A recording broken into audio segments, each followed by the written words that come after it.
communiqué. Depuis quelques jours, des contre-vérités. À la faveur de la dénonciation par le CNSP des accords militaires entre le Niger et la France, les Nigériens dans leur ensemble ont battu le pavé pour exiger le départ des forces françaises basées au Niger. Quand ils ont assisté au départ du dernier militaire français, ils ont exprimé en toute légitimité leur joie et savourent encore leur victoire sur les forces d'occupation qui ont longtemps constitué un frein au développement économique et social du Niger. Les Nigériens ont dans la foulée vu plusieurs conteneurs de matériel convoyés vers le Tchad et des vols réguliers en direction de la France à partir de Niamey, laissant croire qu'ils sont partis avec la totalité de leur matériel.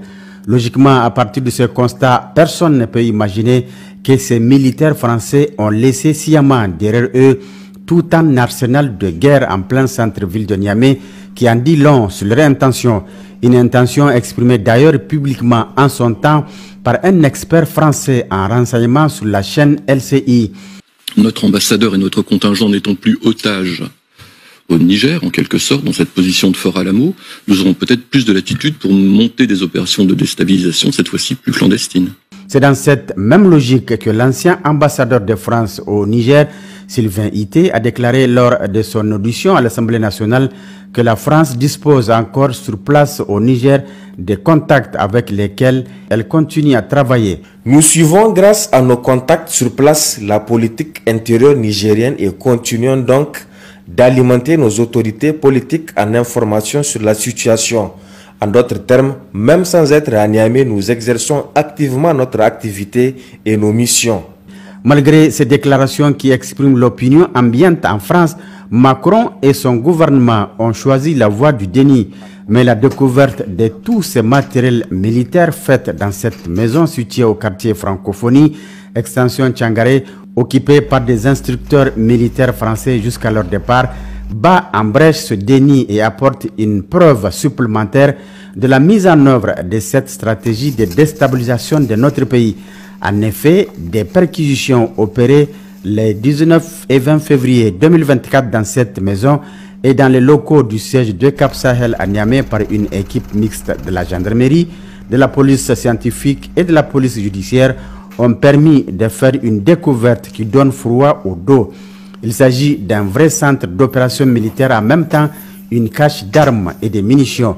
Dans cette maison, il y a un élément qui a attiré particulièrement notre attention, c'est cette grande quantité de cartes géographiques sur l'Afrique de l'Ouest, parmi lesquelles une carte de Tesker, localité nigérienne très connue dans laquelle on a découvert récemment des mines et des missiles sol-air de longue portée qui nous renvoient au souvenir chaotique de Rwanda du 7 avril 1994. Ou encore cette carte de la ville de Niamey sur laquelle toutes les places stratégiques de la capitale sont soigneusement identifiées et marquées.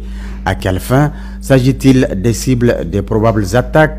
Quand on ajoute à cette planification minutieuse des lance-roquettes anti-chars, des fusils d'assaut, des drones, des grenades, d'énormes quantités de munitions, des véhicules 4x4 dont certains sont sans plaque d'immatriculation mais sur lesquels ils ont prévu des fausses plaques et bien d'autres matériels, il s'avère clair que nous sommes en présence d'une vraie stratégie militaire qui ne fait point de mystère sur son objectif.